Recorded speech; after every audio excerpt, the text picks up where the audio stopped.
అందరికీ నా నమస్కారాలండి. గత వీడియోలో మీరు చూసినట్లయితే హోంవర్క్ ఇవ్వడం జరిగింది. ఆల్ఫాబెటికల్ ఆర్డర్‌కి సంబంధించి entered, attacked, killed, house, cradle.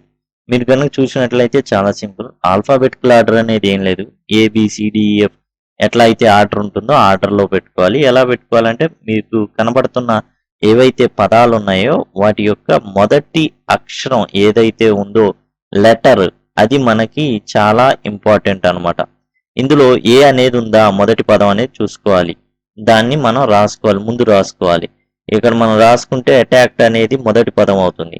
ఆ తర్వాత బి అనేది ఉందా మొదటి అక్షరంగా? బి అనేది లేదు. సి అనేది ఉందా? ఉంది. క్రాడిలు. సితో ఇంకేమైనా ఉన్నాయా? లేవు. డితో ఉన్నాయా? లేవు. ఈతో ఉన్నాయా? ఉంది. ఏముంది? ఎంటర్డ్ అనేది ఉంది. అది రాసేస్తాం.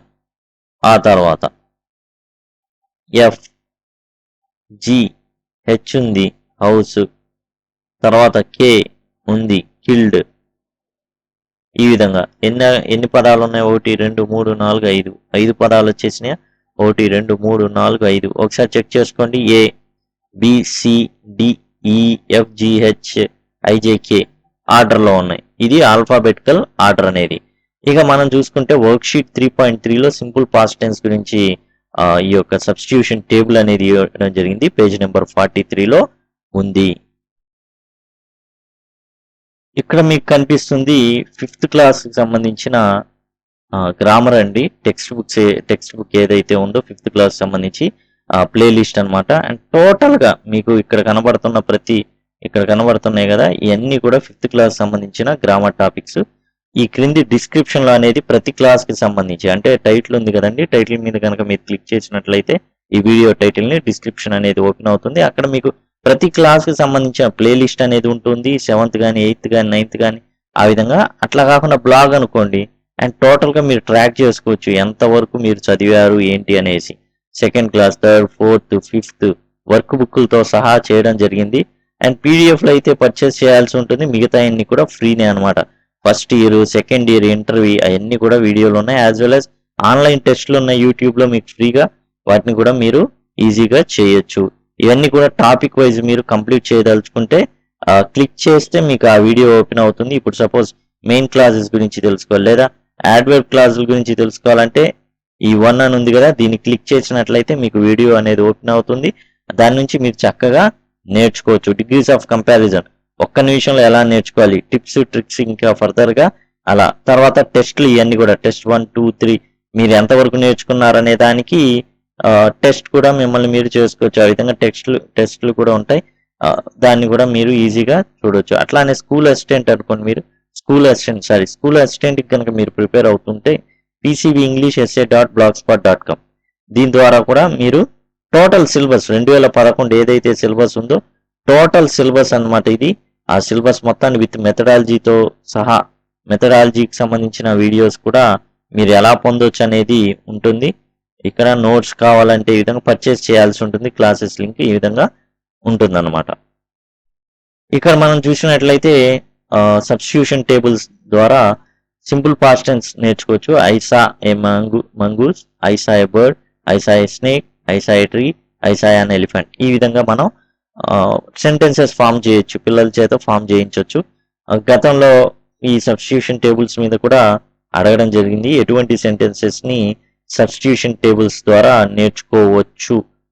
ఈ కింది వాటిలో వేటిని అంటే ఫ్రేజెస్ నేర్చుకోలేము అనేది ఇవ్వడం జరిగింది. అందులో రకరకాల సెంటెన్సెస్ అనేది ఇచ్చారు. ఫ్రేజెస్ అన్ని కూడా ఒకటి ఉంది. సో అది ఆన్సర్ అవుతుంది. ఇక్కడ మనం చూసుకుంటే వర్క్ షీట్ 3.4 పేజ్ నెంబర్ 44లో ప్రజెంట్ కంటిన్యూస్ టెన్స్ కి సంబంధించిన సబ్స్టిట్యూషన్ టేబుల్ ఇది.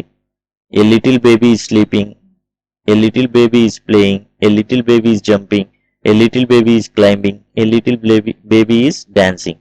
ఈ విధంగా a boy is sleeping, a boy is playing, a boy is jumping, a boy is climbing, a boy is dancing. అంతటితో అయిపోదండి. అండ్ మీరు ఫర్దర్గా కూడా చేయాలి అంటే ఈజ్ని తీసుకెళ్ళి ముందు పెట్టొచ్చు. Is a little baby sleeping, is a boy playing, is a cat jumping, is a monkey climbing, is a girl dancing. ఈ విధంగా ఒక్కొక్క దాంతో 1 2 3 4 5 సెంటెన్సెస్ రాయొచ్చు. ఇక్కడ ఎన్ని పదాలు ఉన్నాయి? 5 ఉన్నాయి. 25 సెంటెన్స్లు రాయించవచ్చు పిల్లల ద్వారా. ఆ తర్వాత ఈజీ కనుక మనం పెట్టామనుకోండి, ఇవి ఏమవుతుంది, ఎస్ ఆర్ నో క్వశ్చన్స్ అవుతాయి. Yes or no questions 25 frame చేయించవచ్చు. ఆ తర్వాత వైని పెట్టామనుకోండి, ఇంకో 25 ప్రశ్నల్ని WH క్వశ్చన్స్ ఫ్రేమ్ చేయించవచ్చు అనమాట. అట్లా why is a little baby sleeping, why is a little baby playing, why is a little baby jumping, why is a little baby climbing, why is a little baby dancing. అవసరం అయితే how కూడా పెట్టారనుకోండి, how is a little baby sleeping, how is a little baby playing, how is a little baby jumping. ఈ విధంగా ఎన్ని sentences, వందల్లో sentences మనం పిల్లల చేత ఈ యాక్టివిటీస్ అనేవి చేయించవచ్చు. వర్క్షీట్ 3.5 అండి. ఇందులో రీడింగ్ కాంప్రహెన్షన్ ఉంది. ఒకవేళ మీకు గనక reading comprehension time saving tips కనుక తెలియకపోతే రీడింగ్ కాంప్రహెన్షన్ పీజీవీ ఇంగ్లీష్ అని కనుక టైప్ చేసినట్లయితే 3rd క్లాస్లోనే ఫస్ట్లో ఉన్న రీడింగ్ కాంప్రహెన్షన్ని తీసుకొని ఏ విధంగా చేస్తే మనకు టైం సేవ్ అవుతుంది. సింపుల్ ఏం లేదండి, ప్రశ్నల ముందు చదువుకుంటాం, తర్వాత ప్యాసేజ్ అనేది మనం చూస్తాం. దాని ద్వారా మనకి ఏమవుతుందంటే టైం అనేది చాలా సేవ్ అవుతుంది. ఆ తర్వాత వర్క్షీట్ 3.6లో డొమెస్టిక్ యానిమల్స్ గురించి వర్డ్ మ్యాప్ని ఇవ్వడం జరిగింది. దాంతో సెంటెన్సెస్ని క్రియేట్ చేయమన్నారు. వర్డ్ మ్యాప్ అంటే ఏం లేదు, ఒక వర్డ్ ఇస్తారు, డొమెస్టిక్ యానిమల్స్ అని చెప్పేసి మనకేం చేస్తారంటే పదం ఇస్తారు. మనకు మైండ్లో ఏ యానిమల్స్, కౌ కానివ్వండి, లేకపోతే డాగ్ కానివ్వండి, ఇట్లాంటి గోట్ కానివ్వండి, షీప్, ఏవైతే మనకి మైండ్లో వస్తాయో అవన్నీ కూడా రాయాల్సి ఉంటుంది. వాటిని మనం సెంటెన్సెస్గా మనం మలచాల్సి ఉంటుంది. ఆ తర్వాత సబ్స్టిట్యూషన్ టేబుల్ పేజ్ నెంబర్ 49లో ఉంది. కుడ్ యూ మీద could you give me your pencil, could you give me your book, could you give me water. జనరల్గా could you give me a glass of water అనేసి వాడాల్సి ఉంటుంది. Could you give me your pen, could you give me your slate. ఈ విధంగా sentences అని ఉంటాయి. ఇక్కడ why అనేది క్యాపిటల్ కాదు, స్మాల్ ఉండాలి. ఎందుకంటే ఇక్కడ మామూలుగా ఏంటంటే ఇలా పర్టికులర్ రాసేటప్పుడు ఇలా క్యాపిటల్స్ పడినప్పటికీ కూడా జనరల్గా సపరేట్ వర్డ్గా గుర్తిస్తుంది మైక్రోసాఫ్ట్ వర్డ్ అనేది. అయితే ఇక్కడ మనం స్మాల్ లెటర్ అనేది ఉపయోగించాలి, అవి గమనించండి. ఇదండి. అండ్ ముఖ్యంగా మీకు చెప్పదలిచేది ఏంటంటే డిస్క్రిప్షన్లో ఫస్ట్ క్లాస్ నుంచి, అంటే ఫస్ట్ క్లాస్లో ABCDలు ఉంటాయి. టోటల్గా ఫస్ట్ నుంచి 10th వరకు టోటల్ ఏవైతే గ్రామర్ టాపిక్స్ ఉన్నాయో అవన్నీ కవర్ చేయడం జరిగింది. వాటిని డిస్క్రిప్షన్లో ప్లేలిస్ట్ లింక్లు అనేవి ఇవ్వడం జరిగింది. అక్కడ నుంచి మీకు ఇవి 3rd క్లాస్కి కొంచెం సింపుల్గా ఉండొచ్చు, కానీ బేసిక్స్ అండి.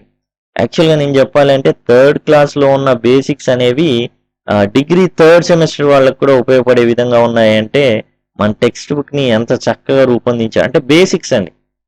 నేను స్టాండర్డ్ అనట్లేదు, బేసిక్స్ అంటున్నాను. అంటే ఒక 3rd సెమిస్టర్ చదివే వ్యక్తి కూడా 3rd క్లాస్ వర్క్ బుక్ కానీ 3rd class English text book కానీ చదివితే ఎంతో కొంత తాను ఏదైతే స్టాండర్డ్స్ ఉన్నాయో దాన్ని మెరుగుపరుచుకోగలిగే బేసిక్స్ని అతను నేర్చుకోగలడు అనేది నేను చెప్పే విషయం అనమాట.